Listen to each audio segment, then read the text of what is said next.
Assalamualaikum warahmatullahi wabarakatuh. Halo semuanya, di sini saya sedang berada di Aspek. Di sini kami akan mewawancarai HRD dari Aspek, Bapak Renaldi, tentang penilaian kinerja karyawan. Ini adalah pabrik Aspek Bumbung.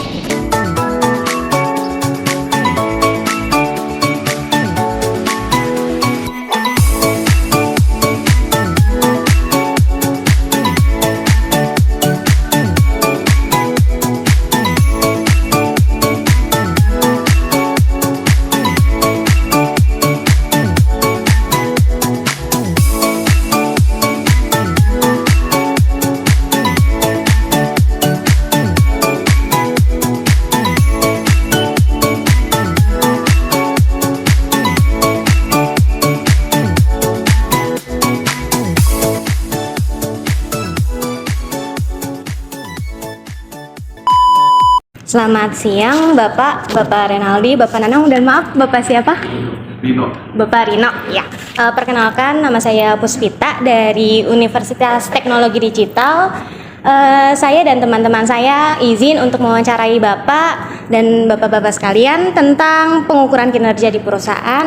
Dan perkenalkan teman-teman saya, di sini ada Salma Isi Hamdani, ada Hana Lutfia Febriani, Nur Hasanah, Salma Rafida, Nova Suci, dan Nur Willy.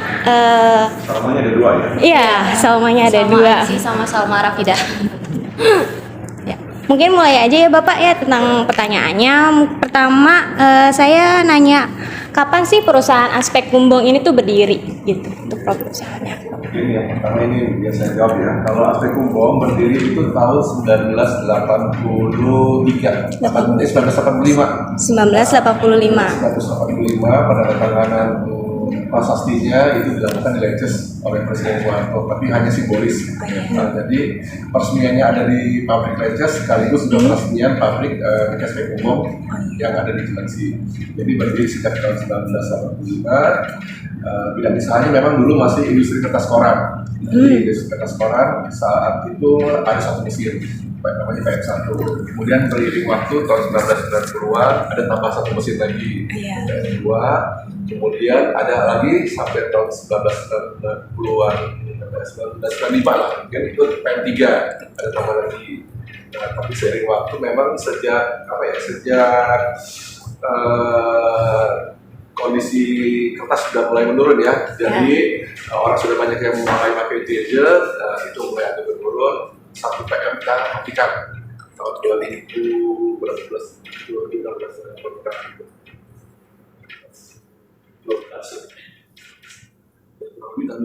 ya, ada pengurangan satu mesin, kita pengurangan berapa ratus karyawan, tapi bukan di PHK, tapi ditawarkan untuk resign, pensiun. Nah, sering waktu itu jadi tinggal 2 mesin, PM2 itu ada 2 mesin, PM2 mesin 2 dan mesin 3. Tapi sekitar tahun 2019 kemarin kita tambah satu mesin lagi dengan PM issue. Jadi ada dua mesin produksi kertas dan satu mesin produksi tisu. Kemudian juga sering waktu kita lengkapin lagi untuk operasional kertas itu ada kita punya insinerator. Kemudian juga terakhir itu pembangkit listrik, kita punya coal boiler. Jadi pembangkit listriknya seperti yang sudah kan banyak pakai batu bara ya. Di sini kita juga pakai batu bara. Nah, 2 pembangkit listrik, satu 21,4 megawatt, satu lagi 13,17 megawatt. Jadi sampai sekarang operasional kita punya 2 mesin kertas dan 1 mesin tisu. Tapi 1 mesin kertas juga itu bukan kertas warna aja murni, tapi ada kertas warna, kertas kardus. Itu jadi kertas warna 2, tapi ada fungsi kertas kardus juga. Jadi sampai sekarang bidang usahanya ada kertas koran, ada kertas tisu, ada kertas kardus, kemudian juga sebenarnya ada bidang yang lain, usahanya itu bidang usahanya perdagangan, tapi tisu, tapi belum jalan. Tapi itu izinnya sudah ada. Jadi sampai sekarang izinnya yang berlaku itu semua. Jadi kertas bukan kertas koran aja, tapi kertas macam-macam misalnya. Kertas koran, ada tisu, ada kertas kardus gitu. Jadi semua kertas. Semua kertas. Iya. Kemudian kita tidak bisa recycle. Recycle juga ulang. Jadi bukan kita potong pohon, tapi kita ambil dari bahan bahan bekas pakai semua. Kecuali tisu baru memang murni dari awal dari dari seperti itu. Oke. Baik Bapak, untuk visi misi perusahaan PT Aspek Kumbong ini kalau boleh tahu apa ya Pak? Kalau visi misi sebenarnya sekarang ini kita perusahaannya lebih ke arah lingkungan ya, karena memang trennya sekarang ke lingkungan. Kemarin itu ada Go Green, tapi sekarang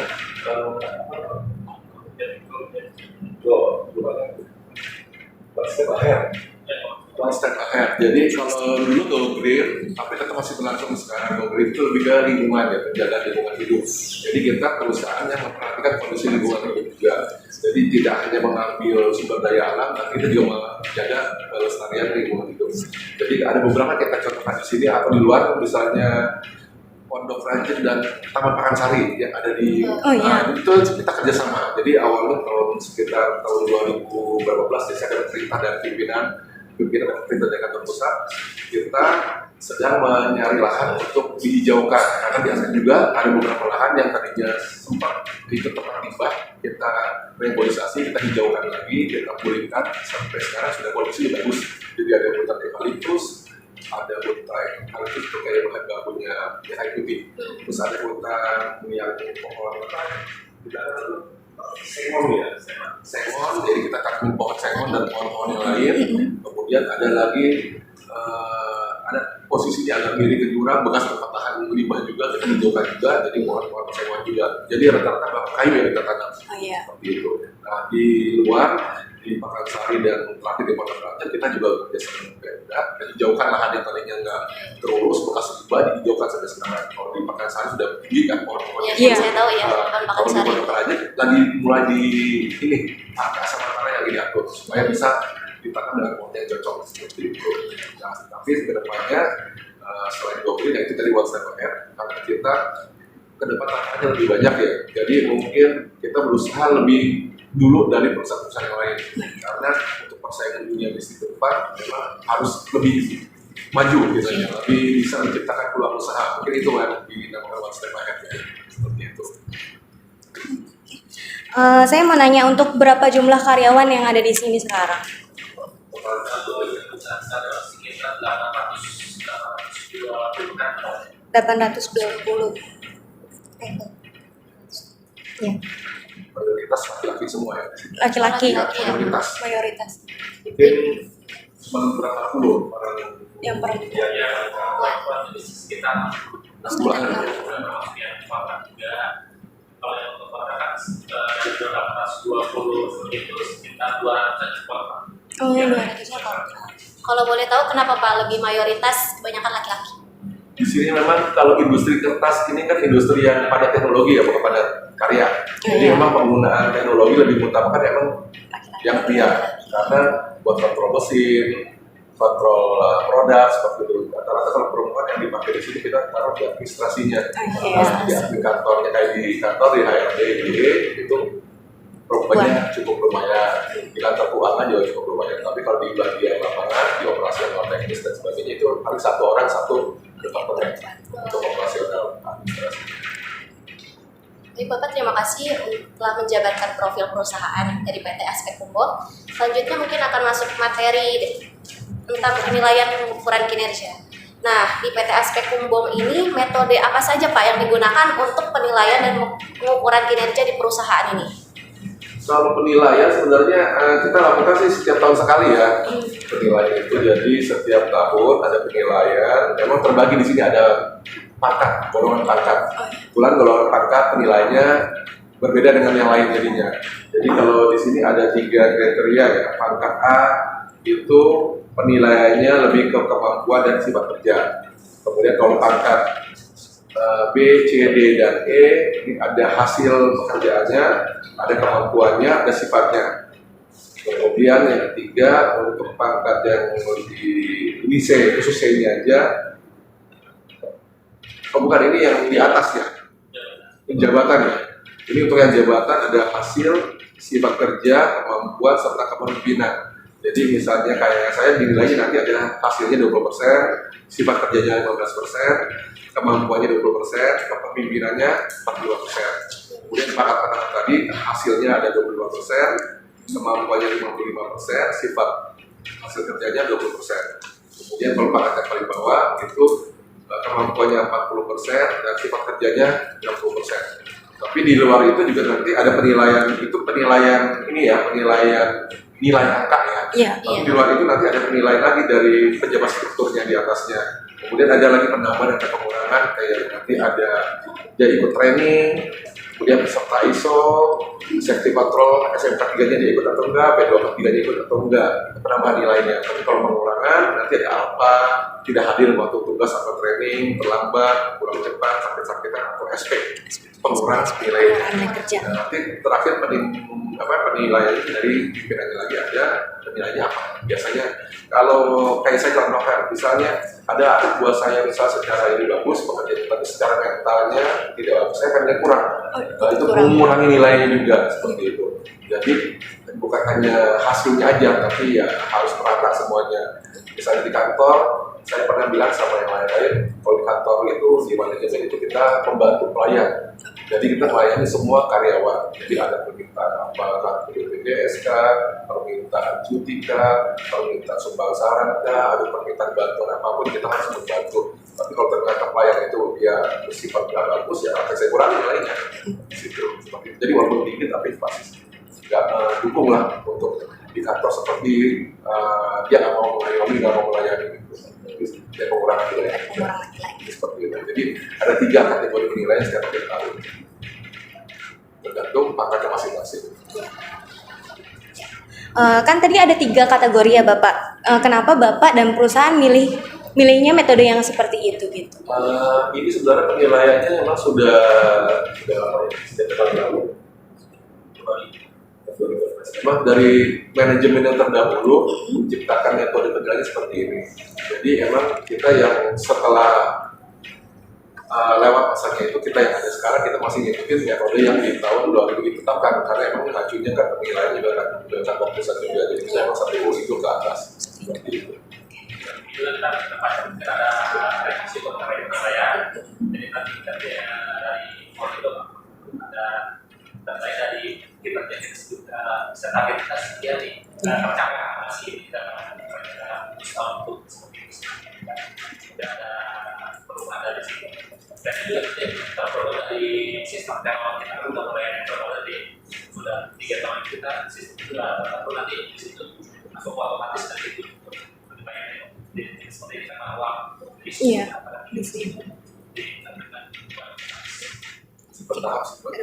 Iya. Kira-kira ada hambatan nggak ya Pak dengan pengimplementasian 3 metode tadi? Kalau sementara sih yang berjalan sih tidak ada masalah. Mungkin ada hambatan kalaupun penilaian itu mulai berlaku, biasanya pembahasan ini ya pembahasan upahnya dulu. Oh iya. Nah, kalau pembahasan upah kan satu sama lain nggak sama.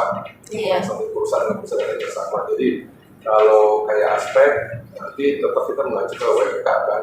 Jadi WPK itu dasar buat penilaian juga kan. Nilainya berapa, kenaikannya berapa, ini yang harus ditetapkan. Itu yang biasanya makan waktu. Kadang bisa sebulan, kadang bisa 2 bulan. Biasanya kita sih maunya Januari sudah mulai berlaku, tapi kenyataannya belum tentu. Ada yang mau Februari, kadang bulan Maret paling lamanya biasanya baru bisa diimplementasikan. Jadi tergantung alat-alatnya nanti perundingannya.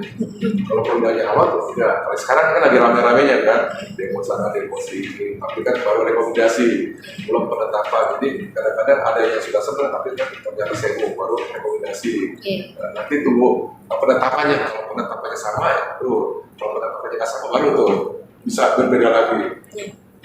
Kalau harapannya sesuai mungkin ya senang, tapi kalau harapannya nggak sesuai ya mungkin agak bisa panjang lah. Tapi kalau aspek tetap penilaian itu nanti hasilnya boleh berdasarkan nilai kesepakatan. Jadi belum tentu naiknya akan sama seperti yang ditetapkan pemerintah. Tergantung kemampuan perusahaan masing-masing selain inflasi, kondisi perusahaan, dan kemampuan perusahaan ini yang tergantung pada kuatnya. Iya. Ini kan Bapak tadi katanya kan kalau misalnya mengalami kalau ada gangguan kan ada perundingan. Selain perundingan itu ada apa lagi Bapak? Kalau mekanismenya di sini memang dibatin lah Pak. Perundingan ya? Pasti perundingan.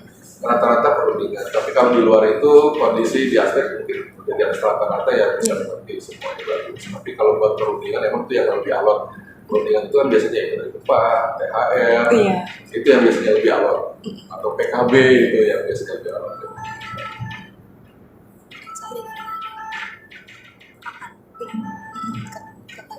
Halo, ya, ya,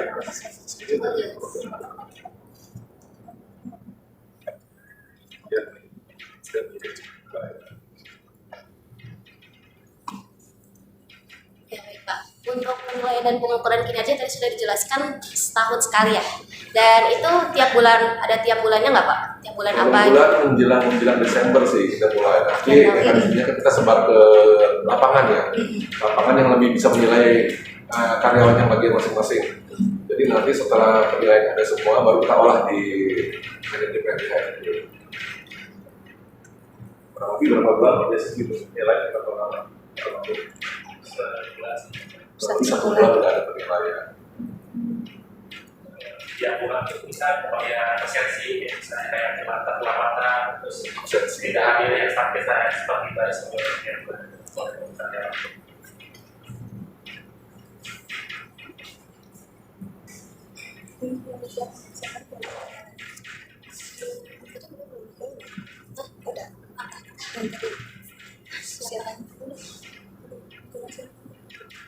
Ya, kalau misalnya penilaian kerja kan tadi Bapak udah jelasin kayak ada per pos-posnya yang penilaiannya ada masing-masing gitu kan Pak, per departemen gitu misalnya. Dari per departemen penilaian dan nanti tergantung juga pangkatnya. Oh, tergantung pangkatnya. Kalau di sini sekitar ada berapa pangkat Bapak? Kalau di sini ada golongannya ada A sampai E. A sampai E. Ya. A sampai E, B, C, D, E ya. Di atas E sebenarnya ada lagi kayak status kayak saya udah golongannya bukan E lagi. Saya terakhir tahun 2019 pangkat saya E. Itu saya udah nggak ada pangkat lagi karena saya kalau level manager itu levelnya dia pakai PKWT. PKWT. Jadi supaya ada apa ya tanggung jawabnya lebih ini ya, jadi dipacu lah seperti itu ya. Jadi kalau yang staff biasa mungkin maksimal pangkatnya E, jadi A, B, C, D, E. Jadi departemen itu belum tentu ada yang E, tapi ada juga yang E.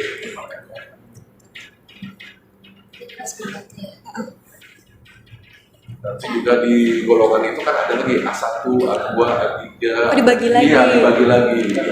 Biasanya sampai 3 kalau nggak salah. Nah, untuk di perusahaan ini, apakah perusahaan ada apresiasi gitu untuk karyawan yang memiliki nilai terbaik gitu Pak? Ada Kalau nilai terbaik biasanya nanti kita di karyawan teladan sih biasanya. Oh, karyawan Nanti teladan. biasa di Agustus ada nilai karyawan teladan. Jadi penilaian tadi kan di perbagian mungkin dari absensinya, seperti itu kan ada nilai-nilainya. Kemudian nanti diadu lagi karyawan teladan itu. Diadu lagi dengan semua departemen. Nanti kalau sudah lolos, terkadang kita ikutkan ke Pemda, jadi ke Dinas Tenaga Kerja Kabupaten Bogor. Kalau kita nanti diikutin lagi nanti buat karyawan teladan Kabupaten Bogor. Jadi kalau yang nilainya bagus biasa diikutkan. Kalau saya pernah ikut sekali tahun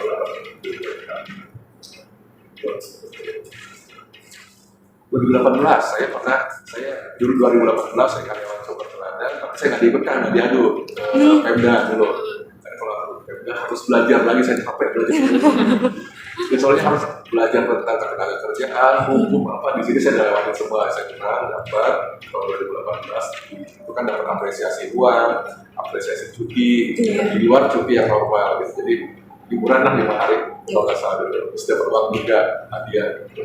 Cuman kalau yang sekarang terkadang kita ikutkan ke Pemda, lagi dengan perusahaan-perusahaan lain karyawan sekolah teladannya itu. Kalau misalnya kan itu yang baik, kalau misalnya yang kurang baik selain tadi ada penilaian pengurangan nilai itu ada apa Bapak? Kalau di kita sih biasanya SP ya, scoring ya. Kalau saya nggak mau terlalu jauh untuk menghukum karyawan, kecuali karyawan itu terbukti ada pelanggaran serius, itu pun juga terkadang saya masih berusaha sikap kemanusiaan. Telusurin dulu apa masalahnya. Saya PHK pun juga kadang-kadang saya lihat masalahnya PHK-nya apa. PHK-nya kalau ternyata masalah hukum, ya udah nggak boleh buat. Iya betul. Soalnya pernah ada yang dijemput, saya dari kejaksaan, saya telusuri ternyata permasalahannya dia sudah dijatuhkan hukuman bersalah, terus dijemput paksa, jadi mau nggak mau harus keluar, dan saya usahakan tetap kemanusiaan, apalagi alasannya bukan kriminal ya, bukan pembunuhan, pencurian gitu kan. Ya jadi cuma masalah tetangga dengan tetangga, cekcok, ada kekerasan. Cuman ya akhirnya muncul ke masalah hukum. Dan saya coba keluar memang PHK tapi dengan kemanusiaan, tetap hak saya kasih juga.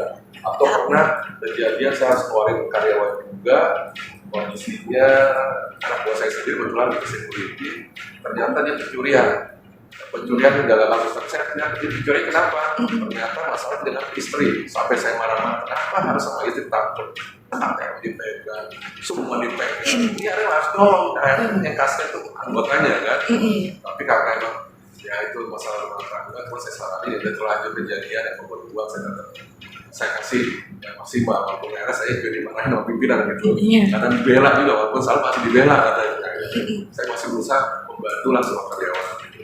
Jadi walaupun kena respon, tapi ya usahakan yang terbaik lah, karena kita juga nggak mau hal itu terjadi kan sebenarnya. Jadi ya itu kita paling ada responsif atau SP, PHK paling parah. Iya PHK paling parah.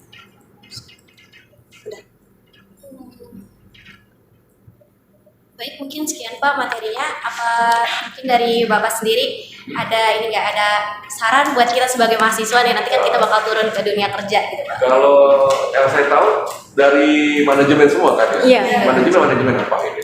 Manajemen bisnis. Manajemen bisnis. Nah, berarti kalau manajemen bisnis saran saya mungkin ya harus lebih up to date ya kalau bisnis ke depan kan. Karena tahun depan, 2 tahun, 3 tahun depan belum tentu sama ya kondisinya. Kayak kondisi perusahaan aspek aja. Sekarang kita atas kondisinya agak tertatih-tatih karena mungkin nggak siap dengan perubahan ya. Tadinya tahun 1990-an, 1980-an itu berjaya sekali aspek katanya. Sampai di luar sana, dulu saya belum masuk aspek, saya masih di perusahaan gas, saya masih di Sumatera, masih di Kalimantan. Saya dengan aspek itu berjaya banget. Perusahaan yang lain makin goyah, zaman reformasi, tahu-taunya setelah zaman digitalisasi kan semua serba informasi yang cepat lewat handphone, kaget gitu kan, ternyata kertas nggak seperti dulu lagi. Jadi mungkin saran saya ke depannya up to date perkembangan zaman, perkembangan teknologi, tapi juga harus lihat kondisi trennya apa sih yang akan ke depan sekarang ini. Kalau sekarang ini misalnya bisnis yang lagi maju apa harus kita update juga supaya nggak kaget nanti pas saat masuk ke dunia kerja ternyata yang kita harapkan nggak sama. Kayak zaman saya dulu orang kerja itu di apa ya, paling terkenal tuh di bank. Jadi kayaknya kerja di bank tuh wah banget. Pas saya keluar tuh nggak begitu ternyata. Kemudian keluar dunia kerja, nyari pekerjaan yang seperti tadi saya bilang di awal masuk kuliah itu ternyata nggak sama gitu kan. Tapi alhamdulillah kalau saya sudah saya lengkapin, saya itu sambil kerja betulan. Saya kuliah juga, tapi saya kerja di perusahaan asing juga betulan. Karena ke depan ternyata yang saya tangkap memang untuk manajemen, kemudian kalau di perusahaan asing itu untuk manajemen, kemampuan bahasa dan mengerti birokrasi. Jadi saya pindah gampang banget. Saya pindah berapa kali dari perusahaan Inggris, ketika perusahaan Kanada, sekarang perusahaan Korea, itu cuma butuh waktu hitungan hari aja. Saya dulu di perusahaan gas itu dipindah ke Malaysia, saya nggak mau ikut. Saya dulu staf legal ya, staf kayak media dan legal. Jadi saya muter ke Aceh, Sumatera Selatan, Jambi, Riau, Kalimantan, Irian, dan putar terus karena di sana ada orang asing saya yang harus bekerja di proyek-proyek pemerintah atau proyek lokal. Saya sudah siapin gajinya, kebutuhan makan minumnya, izinnya. Saya tinggal lagi pindah misalnya ke Jambi, saya pindah lagi tinggal ke Kalimantan. Saat itu kemampuan seperti itu dibutuhkan oleh perusahaan asing.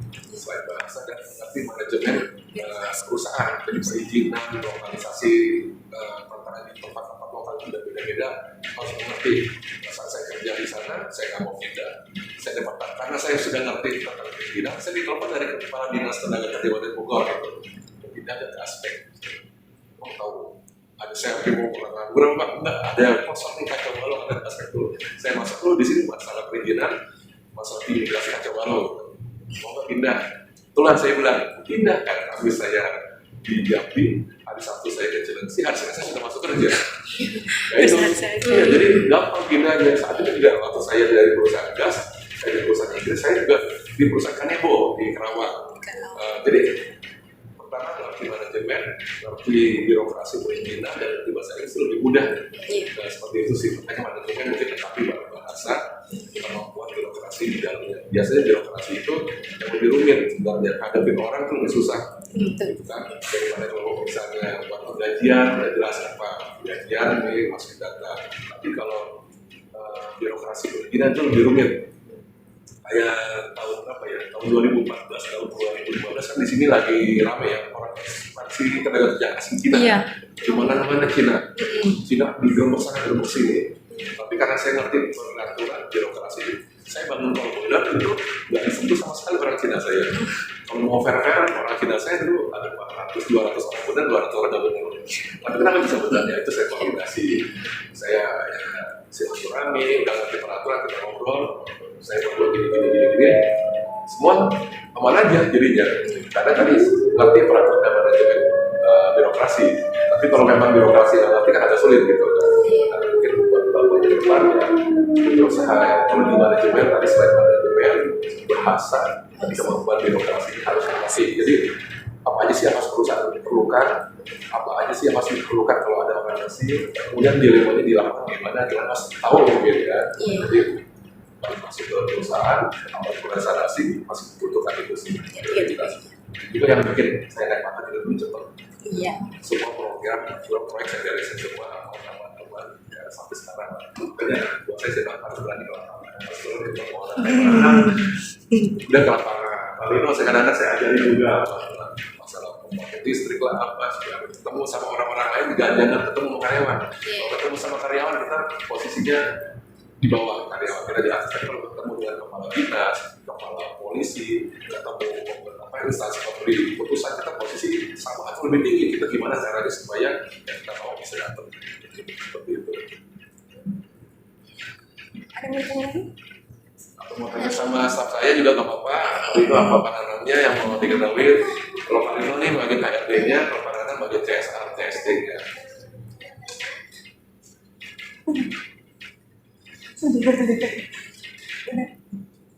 Baik, mungkin itu saja Pak. Ya. Terima kasih untuk Bapak Rino, Bapak Nanang, dan Bapak Renaldi ya tadi. Dan terima kasih juga untuk dosen kita ya, Bu Mega Puspitasari. Mungkin sekian dari kita sebagai mahasiswa Universitas Teknologi Digital. Assalamualaikum warahmatullahi wabarakatuh. Waalaikumsalam.